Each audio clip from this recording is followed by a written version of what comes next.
Bismillahirrahmanirrahim. Assalamualaikum warahmatullahi wabarakatuh. Zaman dahulu ada seorang raja yang bernama Darrian. Dia adalah seorang raja penyembah berhala. Suatu hari Raja Darrian membangun istana yang megah. Di dalamnya terdapat berhala yang dihiasi permata dan juga dengan mutiara. Berhala tersebut diberi wangi-wangian dari minyak misik. Di depan istana yang megah itu juga dibuat gumpalan tanah besar yang berisi kobaran api. Satu persatu rakyatnya disuruh masuk ke istana tersebut untuk menyembah berhalanya.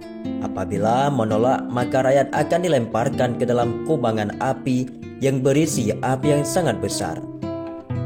Lalu Allah Subhanahu wa taala mengutus Nabi Jirjis untuk mengajak sang raja menyembah kepada Allah Subhanahu wa taala.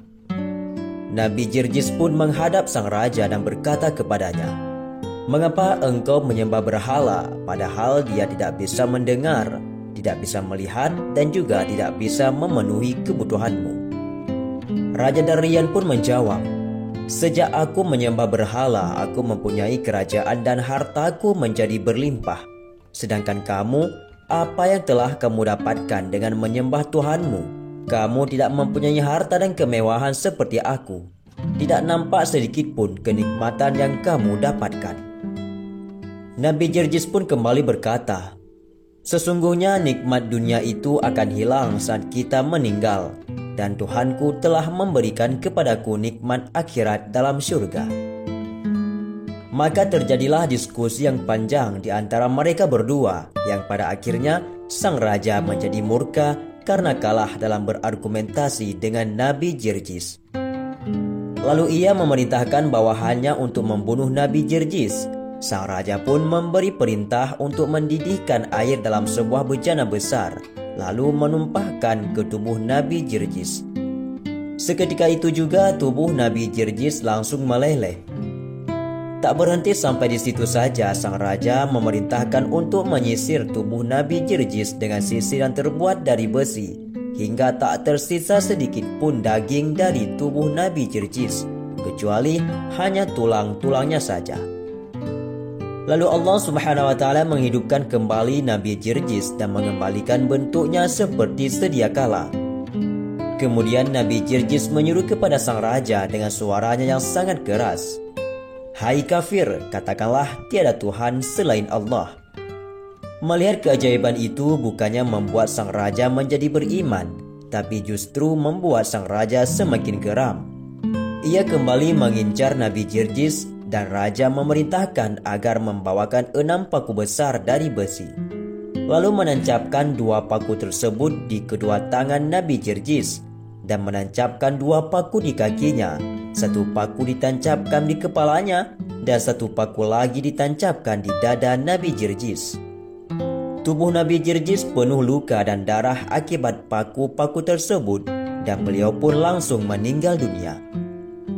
Lalu Allah Subhanahu wa taala mengutus malaikat untuk melepaskan paku-paku tersebut dari tubuh Nabi Jirjis.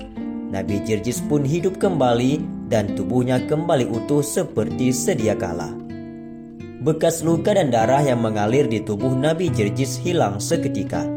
Nabi Jirjis pun kembali berkata dengan suara yang lebih keras, "Hai kafir, katakanlah tiada Tuhan selain Allah." Untuk kedua kalinya sang raja dibuat murka oleh Nabi Jirjis. Raja memerintahkan untuk mendatangkan kuali yang sangat besar. Di dalam kuali tersebut terdapat air yang sangat mendidih. Lalu Nabi Jirjis dilemparkan ke dalam kuali tersebut. Seketika itu juga beliau langsung meninggal dunia. Untuk kesekian kalinya, dengan kuasa Allah Subhanahu wa taala, Nabi Jirjis pun hidup kembali dan keluar dari kuali tersebut. Di tubuhnya tak ada luka sedikit pun. Disebutkan bahwa sang raja menyiksa dan membunuh Nabi Jirjis sampai 70 kali. Namun Allah Subhanahu wa taala berulang kali menghidupkannya kembali dengan kondisi tubuh seperti sedia kala. Ada pula yang meriwayatkan sampai 100 kali. Sang raja akhirnya menghentikan perbuatannya lalu berkata kepada Nabi Jirjis, "Saya ada permintaan kepadamu. Apa benar engkau menuruti permintaanku, maka aku pun akan menuruti semua perintahmu." Nabi Jirjis pun bertanya, "Apa perintahmu?" Sang raja menjawab, "Aku ingin engkau bersujud kepada berhalaku 1 kali saja. Nanti aku akan memberikan semua yang kau inginkan dan aku akan melakukan semua perintahmu, termasuk menyembah Tuhanmu." Nabi Jirjis hanya terdiam dan tidak menjawab sedikit pun. Sang raja lalu menganggap bahwa diamnya Nabi Jirjis adalah ungkapan setuju. Lalu sang raja berkata lagi, "Hai Jirjis, aku telah menyiksamu dengan berbagai macam siksaan dan banyak menyakitimu. Masuklah ke rumahku agar engkau dapat beristirahat malam ini." Malamnya Jirjis pun pergi ke rumah sang raja. Beliau lalu beristirahat dan melakukan salat. Pada malam harinya, beliau membaca kitab Zabur hingga terbit fajar. Saat beliau membaca kitab Zabur, ternyata terdengar oleh istri sang raja dan membekas dalam hatinya. Istri sang raja pun semalaman menangis terseduh-seduh. Ia lalu mendatangi Nabi Jirjis untuk bertobat dan memeluk ajaran beliau. Ia melakukan hal ini tanpa sepengetahuan suaminya. Pada pagi harinya, Nabi Jirjis keluar dari rumah sang raja. Sang raja mengajak beliau ke tempat berhala. Nabi Jirjis pun hanya diam dan tidak menjawab sepatah kata pun. Sang raja pun menjadi jengkel, lalu memasukkan beliau ke rumah seorang perempuan tua. Di dalam rumah perempuan tua itu ada seorang anak yang buta, tuli dan juga bisu. Di rumah itu beliau tidak diberikan makanan dan tidak ada seorang pun yang boleh memberinya makanan. Saat beliau mulai merasakan kelaparan, beliau melihat ada sebatang kayu di dalam rumah itu. Lalu Nabi Jirjis pun berdoa kepada Allah Subhanahu wa Ta'ala. Lalu batang kayu itu tumbuh daun dan berbuah dengan buah yang bermacam-macam. Ketika perempuan itu melihat kejadian tersebut, ia pun mengimani ajaran Nabi Jirjis dan meminta agar mendoakan anaknya menjadi normal. Beliau pun lalu berdoa kepada Allah, maka Allah pun menyembuhkan anak tersebut. Nabi Jirjis lalu memanggil anak itu, "Wahai anak laki-laki." Anak tersebut pun menjawab, "Labbaika ya Rasulullah." "Pergilah kamu ke tempat berhala dan katakan kepada berhala-berhala itu bahwasanya Jirjis memanggilnya." Perintah Nabi Jirjis pun kepada anak laki-laki tersebut. Anak itu pun pergi dan masuk ke tempat berhala-berhala yang jumlahnya ada 70 berhala. Lalu anak itu menyampaikan kepada berhala apa yang diperintahkan oleh Nabi Jirjis. Dengan kuasa Allah Subhanahu wa Ta'ala, berhala-berhala tersebut berjalan menuju kepada Nabi Jirjis. Berhala-berhala tersebut berjalan menggunakan kepalanya dengan posisi terbalik. Saat itu istri sang raja melihat berhala-berhala itu berjalan, lalu mengikuti kemana arah tujuan berhala tersebut. Sesampainya di hadapan Nabi Jirjis, beliau melihat istri raja di belakang berhala-berhala tersebut. Kemudian Nabi Jirjis menunjuk bumi dan menghentakkan kakinya. Seketika itu juga bumi terbelah. Berhala-berhala yang ada di hadapannya hancur berantakan. Ketika istri raja melihat mukjizat Nabi Jirjis, maka ia pun pergi ke istana. Dan dia pun berseru kepada rakyatnya, "Wahai penduduk negeri, kasihanilah diri kalian, ikutilah ajaran Nabi Jirjis."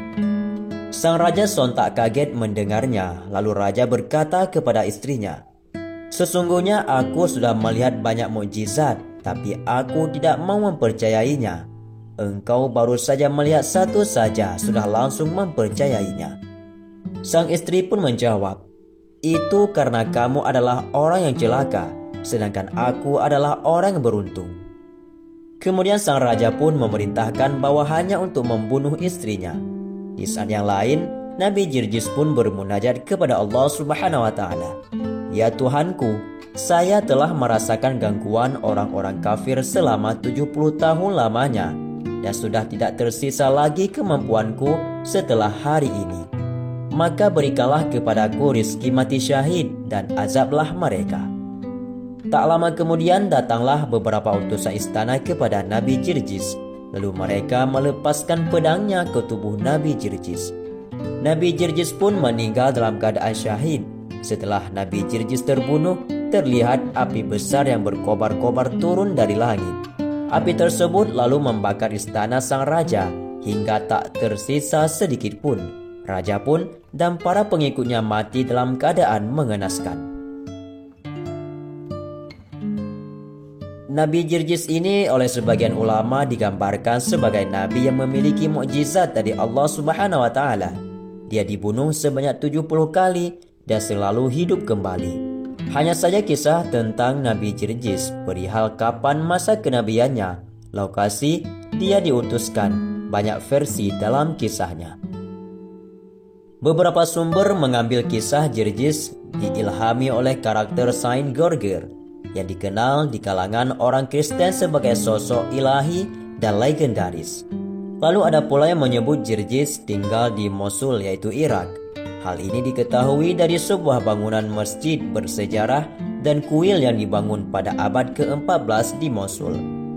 Bangunan ini sengaja didirikan untuk menghormati Nabi Jirjis. Namun kompleks tersebut dihancurkan oleh ISIS dalam suatu serangan pada Juni 2014 yang lalu.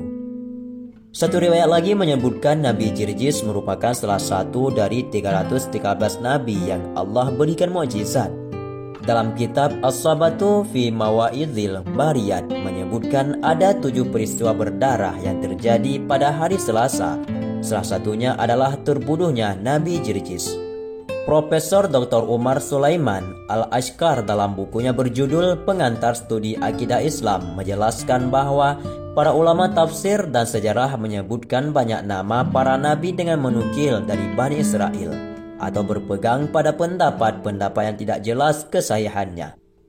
Jika dinukil-nukilan ini bertentangan dengan apa yang terdapat dalam Al-Quran dan Sunnah, maka kami menolaknya, kata beliau. Dia mencontohkan seperti ungkapan orang yang mengatakan bahwa ketiga utusan diutus kepada penduduk desa yang kisahnya tersebut dalam surat Yasin. Mereka adalah pengikut Isa. Dan sesungguhnya Jirjis dan Khalid bin Sinan keduanya adalah nabi setelah Nabi Isa. Dia menegaskan menolak semua itu sebab dia dalam hadis sahih disebutkan bahwa di antara Nabi Isa bin Maryam dengan Rasul kita Muhammad SAW tidak ada seorang nabi. Hal ini memacu pada hadis sahih yang diriwayatkan oleh Bukhari nomor hadis 3442 dan juga hadis Muslim nomor hadis 2365 yang berbunyi, antara aku dengan dia Isa tidak ada seorang nabi. Menurut Syekh Umar Sulaiman Al-Ashqar, para rasul yang disebutkan dalam surat Yasin bisa jadi seorang rasul yang diutus sebelum Isa. Ini adalah pendapat yang rajih atau mereka sebagaimana dikatakan sebagai mufassir diutus oleh Isa. Pendapat ini sangat jauh dari kebenarannya sebab Allah menginformasikan bahwa dialah sendiri yang mengutus mereka. Kata Rasul ketika dimutlakkan maka berpengaruh pada definisi yang sudah diketahui bersama, katanya. Sedangkan riwayat-riwayat yang berasal dari Bani Israel mengenai nama-nama nabi, sebagian para nabi yang tidak ada dalilnya dalam Al-Quran dan juga Sunnah. Katanya, maka sikap kita adalah tidak mendustakan dan tidak pula membenarkan, sebab informasi itu mengandung kebenaran dan kedustaan. Demikianlah Syekh Umar Sulaiman Al-Ashqar mengatakan. Sahabatku semua, itulah sekilas kisah tentang Nabi Jirjis, yaitu seorang nabi yang mempunyai mukjizat yang diberikan oleh Allah Subhanahu wa taala, yang dapat hidup 70 kali setelah disiksa oleh raja yang begitu kejam. Semoga saja kisah ini memberi manfaat dan menjadi ilmu pengetahuan yang baru bagi kita bersama. Wallahu a'lam bishawab. Assalamualaikum warahmatullahi wabarakatuh.